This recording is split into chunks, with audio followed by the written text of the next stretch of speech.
Bienvenue sur le comptoir de la nouvelle entreprise Malakoff Humanis. Aujourd'hui, discussion avec David Layani. Il est fondateur et dirigeant de WinePoint, une société de conseil qui aide les entreprises dans leur transformation digitale.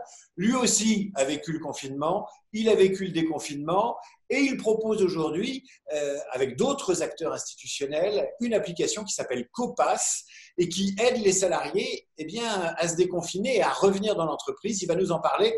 Mais avant ça, David, bonjour. Bonjour David, vous avez un beau prénom. Comment vous avez vécu le confinement déjà, vous qui dirigez une boîte? Combien vous êtes d'abord chez WinePoint et combien vous avez été à télétravailler ou à vous mettre en chômage technique? Jamais je n'ai vécu un truc pareil dans l'entreprise.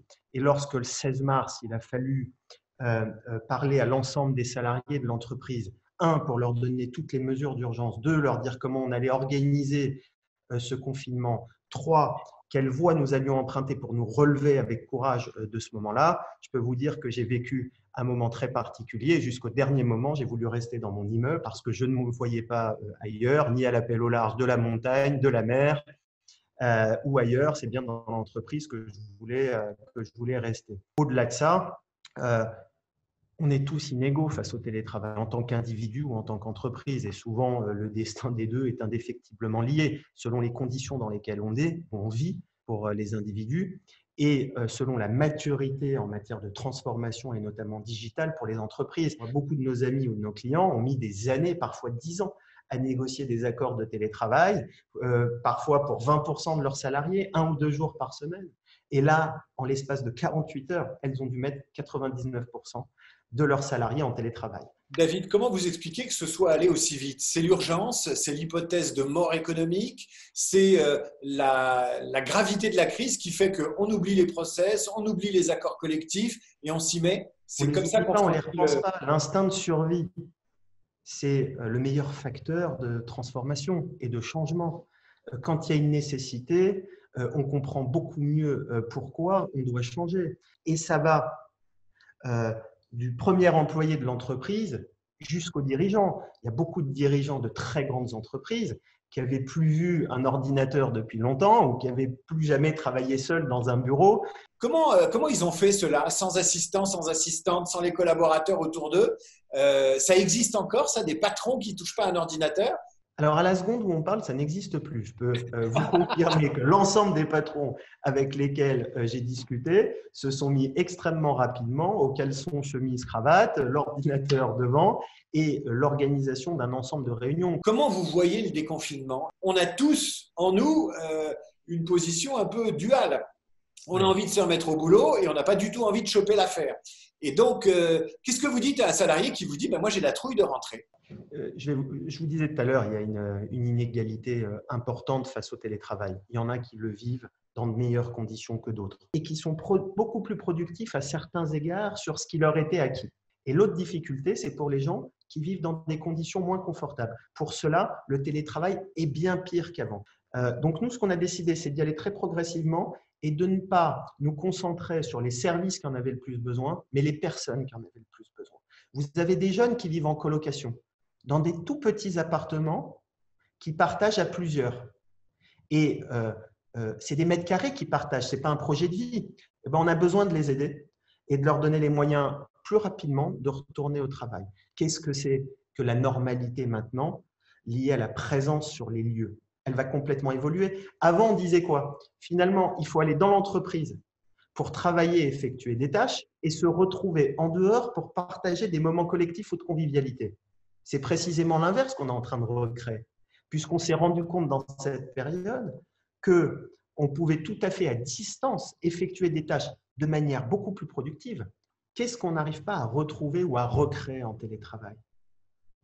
C'est ce qui fait la force de la créativité, la co-construction, la rencontre, le regard, la chaleur, l'émotion. Donc, on va inverser probablement les choses. On va augmenter les espaces et les ratios de mètres carrés par personne pour avoir plutôt des espaces d'accueil beaucoup moins denses pour aller chercher le meilleur de la création et quelque part se retrouver à l'extérieur pour être le plus productif possible par rapport à la tâche qu'on doit délivrer ou exécuter le cas échéant.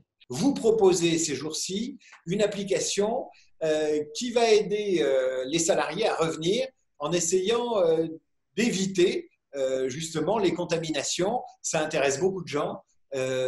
Comment on utilise les données de chacun avec toute la méfiance et la défiance qu'il y a sur les datas personnelles. Qu'est-ce que c'est que COPAS tout simplement? Il s'agissait de réunir toutes les parties prenantes qui puissent permettre de sécuriser le salarié dans le cadre de son retour physique à l'entreprise, de permettre d'avoir de la visibilité à l'entreprise, de donner de la visibilité à l'entreprise dans le cadre de son organisation et de mettre aussi autour de la table la médecine du travail dont les prérogatives ont été élargies et qui doit aussi s'assurer qu'on lutte efficacement contre la propagation de l'épidémie et du virus. Et donc, on a créé une plateforme qui permet de réunir toutes ces parties prenantes autour de la table, qui soient personnalisées, qui soient simples et qui soient sécurisées. Alors, donne-moi un exemple concret. Je ne suis pas égocentrique, ou pas trop, mais prenons mon exemple. Je fais de l'hypertension. Jusqu'à présent, je n'ai pas eu le Covid, ou en tout cas pas que je sache. J'ai 51 ans. Je pourrais donner mon poids, mais j'ose pas. Mes mensurations. J'ai eu un cancer il y a 15 ans. Quelle couleur j'ai et qu'est-ce qui m'arrive avec COPAS? Alors déjà, ce que je vais devoir vous dire, David, c'est que ces données-là, elles seront sécurisées. Votre entreprise, elle n'y aura pas accès. C'est seulement le médecin qui aura l'accès, le médecin du travail, et qui ne va même pas conserver ces données. Donc, pour répondre à vos questions, si aujourd'hui la doctrine dit de façon très claire que les pathologies auxquelles vous avez fait référence augmentent soit le risque de contamination, soit le risque de comorbidité et de complications, alors à ce moment-là, vous aurez une couleur associée qui dit que votre risque est fort. Et chaque entreprise, dans le cadre d'un dialogue social, va déterminer un protocole en fonction de ce risque. L'entreprise va soit déterminer un protocole qui est télétravail pour l'instant. Elle peut aller jusqu'à vous autoriser l'accès à certaines heures dans certains locaux associés à certaines personnes. Parce que l'idée n'est absolument pas de stigmatiser. Personne n'aura accès à votre code couleur. Personne ne saura ce que cela veut dire derrière. Par contre, on va peut-être vous associer avec des gens considérés proches de l'immunité. Il faut que je sois d'accord pour tout ça. Est-ce qu'il faut le consentement du salarié? Alors, on part d'un consentement collectif. L'idée, c'est de mettre les partenaires sociaux autour de la table. Et vous savez que quand il y a un accord collectif dans une entreprise, avec une modification de son règlement intérieur, elle s'impose à tous. Les conséquences, c'est l'entreprise qui les détermine. Mais il faut que tout le monde joue le jeu pour que ça marche. Et on ne peut pas en même temps dire à l'entreprise, vous avez la responsabilité de la sécurité de vos salariés, et en même temps, je peux individuellement refuser de jouer le jeu parce que je mets en danger mon voisin. Dernière question, David Layani, comment vous la voyez comment vous voyez ce déconfinement? Est-ce que vous pensez qu'en juin, la France sera au travail comme avant? Ou est-ce qu'il va falloir attendre septembre? Ou est-ce qu'il n'y aura jamais de retour à la normale pour le meilleur et pour le pire? Si on doit apprendre à vivre avec ce virus pendant longtemps, vivons avec et soyons des entrepreneurs à la conquête. Apprenons à vivre différemment, à proposer de nouvelles offres, à former l'ensemble de nos collaborateurs pour être prêts avant les autres.